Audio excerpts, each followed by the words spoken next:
मृत्यु के 24 घंटे बाद आत्मा कहाँ जाती है? मृत्यु जीवन का वह अंतिम सत्य है जिससे कोई नहीं बच सकता। हर प्राणी को एक दिन मरना ही है, लेकिन मृत्यु के बाद क्या होता है? आत्मा कहाँ जाती है? विशेषकर मृत्यु के 24 घंटे बाद आत्मा का क्या होता है? ये प्रश्न सदियों से लोगों के मन में जिज्ञासा का विषय रहा है।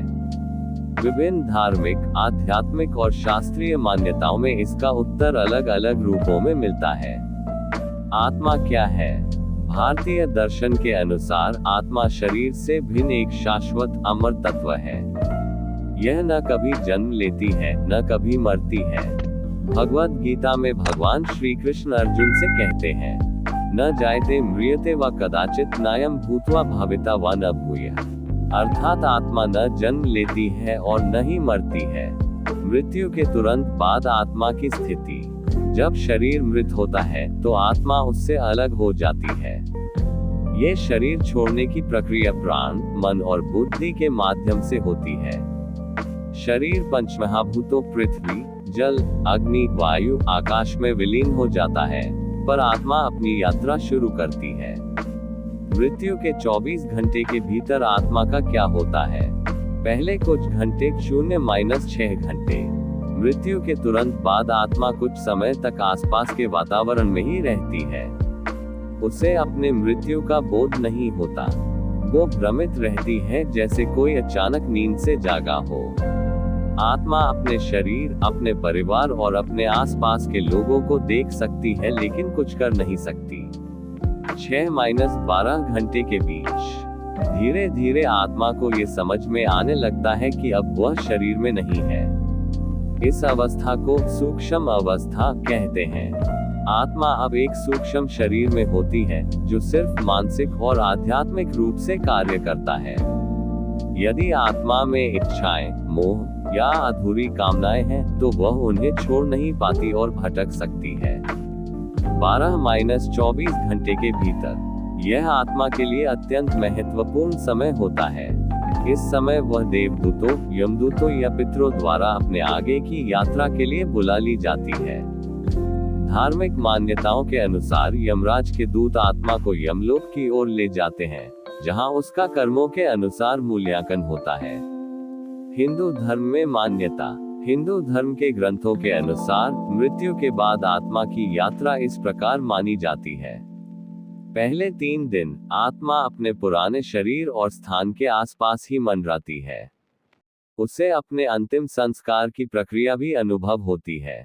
10 दिन तक आत्मा सूक्ष्म शरीर के साथ पितृलोक या यमलोक के मार्ग में रहती है।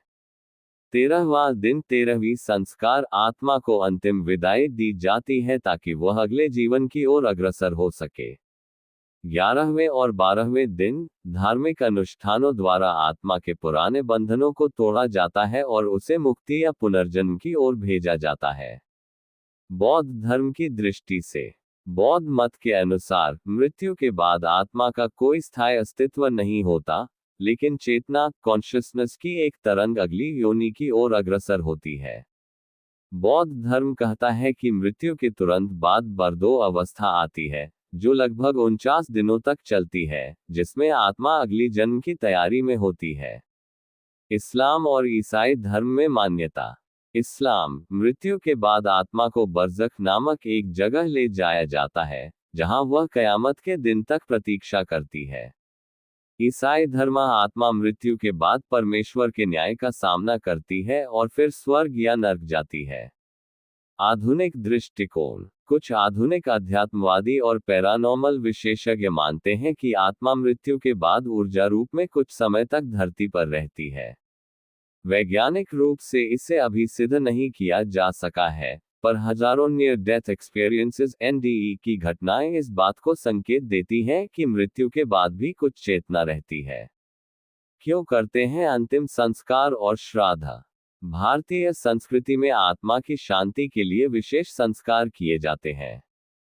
अंतिम संस्कार मृत्यु के 24 घंटे के भीतर आत्मा को शरीर के बंधन से मुक्त करने के लिए। पिंडदान और तर्पण 10-13 दिन आत्मा को अगले संसार की यात्रा में मदद करने के लिए। श्राद्ध कर्म प्रत्येक वर्ष पितरों की आत्मा की तृप्ति और आशीर्वाद प्राप्ति के लिए। निष्कर्ष, मृत्यु के 24 घंटे बाद आत्मा एक महत्वपूर्ण यात्रा में प्रवेश करती है, जहां उसे भूत, वर्तमान और भविष्य के कर्मों का हिसाब देना होता है। ये यात्रा सरल हो या कठिन, यह आत्मा के कर्मों पर निर्भर करती है। यही कारण है कि धर्म, आध्यात्म और सत्कर्मों को जीवन में अत्यधिक महत्व दिया गया है। जैसे जीवन जियोगे, वैसी ही मृत्यु के बाद की यात्रा होगी।